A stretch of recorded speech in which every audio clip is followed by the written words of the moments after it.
Chapitre 2 Femme d'affaires. La nuit me parut affreusement longue, presque interminable. En plus d'être morte de faim, j'avais une folle envie d'aller aux toilettes. Cependant, je devais attendre qu'on m'ouvre cette foutue porte. Les rayons du soleil qui traversaient à peine la petite fenêtre tout en haut me laissaient enfin voir l'intégralité de la pièce, où il n'y avait, comme je m'y attendais, rien de plus qu'un vieux matelas. Je priais pour sortir très rapidement de cette cave, mais plus le temps passait, plus je perdais espoir. Le jeune homme qui logeait dans l'énorme maison n'avait pas bougé. Du moins, n'avais-je pas entendu ses pas résonner, comme hier soir. Pendant ce temps, moi, je tournais en rond dans une vaine tentative pour calmer ma vessie douloureuse. J'aurais pu exploser de joie lorsque j'entendis enfin ses pieds taper contre le plafond. Impatiente de sortir, je me positionnai face à la porte en sautillant presque. J'entendais sa voix sourde depuis la cave. Je ne comprenais pas ce qu'il disait, mais une chose était sûre, il était vivant. C'était déjà un bon début. L'attente me torturait. Les minutes s'écoulaient comme des heures, et toujours rien. Qu'est-ce qu'il attend pour venir? Va-t-il me laisser mourir de faim? Est-ce qu'on peut mourir parce qu'on n'a pas pissé? Cette pensée me retournait l'estomac. Enfermée entre quatre murs, j'écoutais des voix parler au-dessus de ma tête. Je m'allongeais en ressassant mon arrivée ici, passant du blond que je dégoûtais et qui par chance n'était autre que mon possesseur, à l'homme plus âgé. Que me voulait-il? John m'utilisait, me vendait à ses clients qui n'étaient que de gros porcs à la recherche de jeunes filles pour se soulager. Bien sûr, sans consentement. Mais eux, qu'attendaient-ils vraiment de moi? Je soupirais en repensant aux mots crus de ce déchet qui répétait que j'étais un sac à problème. À qui la faute? Il était responsable de tous mes maux, de tous mes viols, de tous les traumatismes psychologiques et physiques ancrés dans mon esprit. Ce cauchemar avait commencé avec lui. Je me demandais si j'allais quitter la cave. En temps normal, lorsque John n'était pas là, je pouvais traîner dans la maison, sans jamais en sortir. Il fermait les portes et engageait des personnes pour me surveiller jour et nuit. J'avais déjà essayé de m'échapper, plusieurs fois même, mais à chaque fois, c'était la même mascarade. Ces hommes me retrouvaient, me frappaient et me laissaient guérir de mes blessures sans médicaments. Histoire que la douleur perdure. Ils disaient que mon visage innocent attirait trop ses clients pour qu'ils me laissent partir. La question était « Pourquoi ?» Merde, je ne m'étais jamais montrée entreprenante. Il me dégoûtait. J'étais une fille qui avait été donnée contre son gré à des animaux en proie, à des pulsions malsaines, pour elle, pour sa sécurité, pour sa santé. J'imaginais qu'à présent il n'avait plus besoin de moi, et j'espérais que ma tante non plus. C'était pour elle que je m'étais laissée entraîner là-dedans. Mais elle n'avait plus jamais demandé de mes nouvelles depuis que j'avais quitté son appartement. Je me demandais si elle avait enfin terminé son sevrage et payé toutes ses dettes grâce à mon travail. Du haut de mes 22 ans, j'avais donc été la captive d'un homme qui m'avait vendu aux êtres les plus ignobles, de gros dégueulasses qui avaient assez d'argent pour financer ses projets illégaux partout dans le pays. Puis, j'avais été envoyée chez un autre homme, pour d'autres projets. Quelle femme d'affaires je fais? Mes réflexions m'achevèrent. Je fermai les yeux et me laissai emporter par le sommeil que je n'avais pas réussi à trouver la veille. Je fus réveillée par le bruit de la serrure. Je me relevai et attendis de voir ce qui allait s'ouvrir. La trappe répondit à ma question, en laissant entrer un plateau avec une assiette de pâtes presque cramée et de l'eau. La pièce était plus sombre. Je compris que la nuit était tombée et que j'avais dormi pratiquement toute la journée. Je grimaçai lorsque je sentis les pâtes brûler contre mon palais. Mais il fallait que je mange. Je me forçai à finir mon assiette et mon verre avant de remettre le plateau près de la trappe. Je repris ensuite place sur mon matelas, les yeux rivés sur le mur. Si ma mère voyait ce que sa fille était devenue, elle qui aurait sûrement voulu que je sois médecin ou fleuriste, ou peut-être vétérinaire. Heureusement qu'elle n'était plus là. J'avais tellement honte. Mon séjour en Floride ne devait pas s'éterniser. J'avais prévu de retourner, dès ma majorité, en Australie, mon pays natal. Visiblement, les États-Unis avaient voulu me garder plus longtemps. « Et là ?» m'appela une voix derrière la porte. Je fronçai les sourcils et tournai la tête. « Oui ?» demandai-je. « C'est Chiara, je vais te faire sortir pour la soirée, d'accord ? Ash travaille cette nuit, alors je me suis dit que ça serait sympa si tu restais autre part que dans ce trou à rats. » Je ne pus m'empêcher de rire doucement. Je hochai la tête mais me rendis compte qu'elle ne me voyait pas. Je levai les yeux au ciel, face à ma propre bêtise. « Alors, ça te dit ? » ?»« Oui, d'accord, » m'exclamai-je avec une pointe d'excitation dans la voix. Elle ouvrit la porte, un sourire chaleureux sur les lèvres. Elle me tira ensuite loin de cette cave. Nous montâmes les marches qui menaient au hall. Chiara m'amena dans une salle de séjour tout en sobriété. Les meubles sombres se mariaient parfaitement avec le blanc des murs, créant un décor moderne et harmonieux. Un gigantesque écran mural était allumé sur une émission télé qui comblait le silence de la pièce. Le canapé en cuir noir, sur lequel étaient éparpillés des oreillers dans les mêmes tons, était si grand qu'on pouvait sans l'ombre d'un doute dormir à trois dessus. Il paraissait tellement confortable. Il y avait un foyer en marbre blanc juste en dessous de l'écran. Les flammes dansaient et se mouvaient de manière désynchronisée, rendant la vue encore plus envoûtante.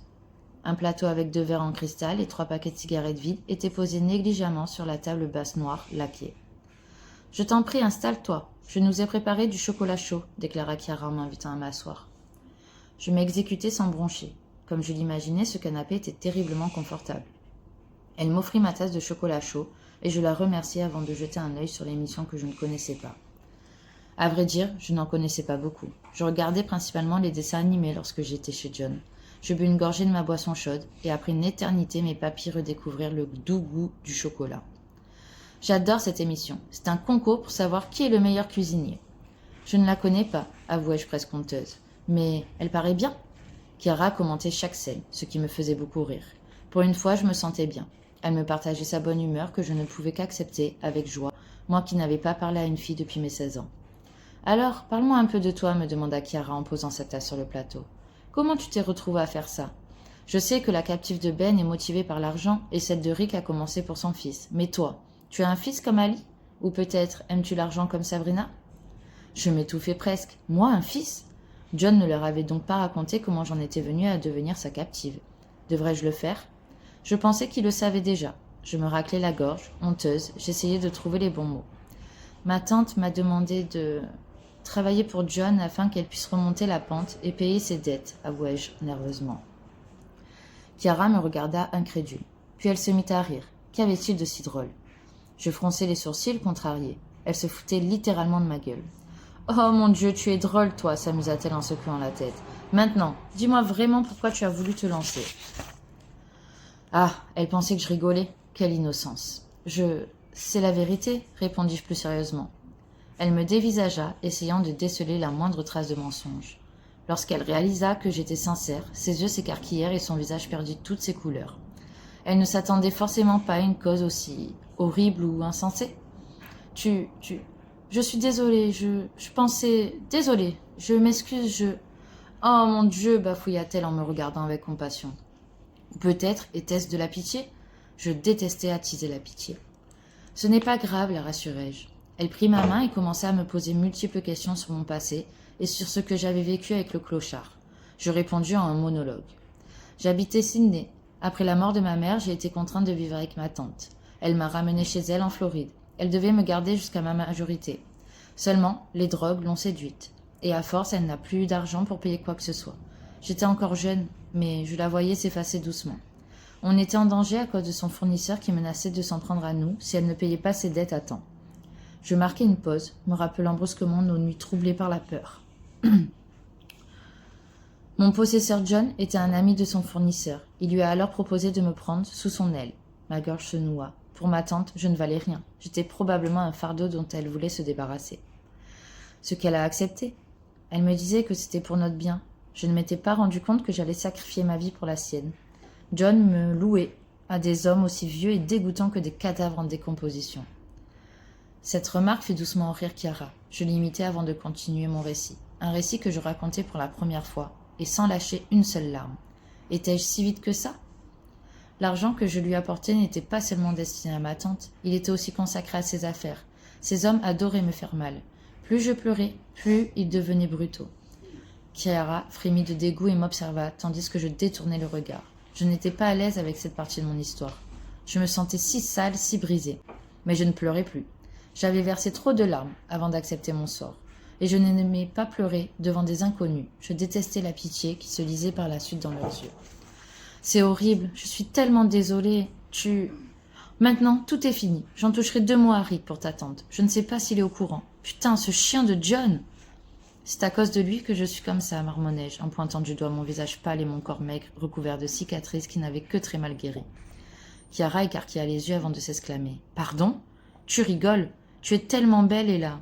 Si H n'était pas aussi buté, il t'aurait gardé rien que pour lui. » Une question me brûlait les lèvres. Je savais que ce n'était pas mes affaires, mais je voulais savoir.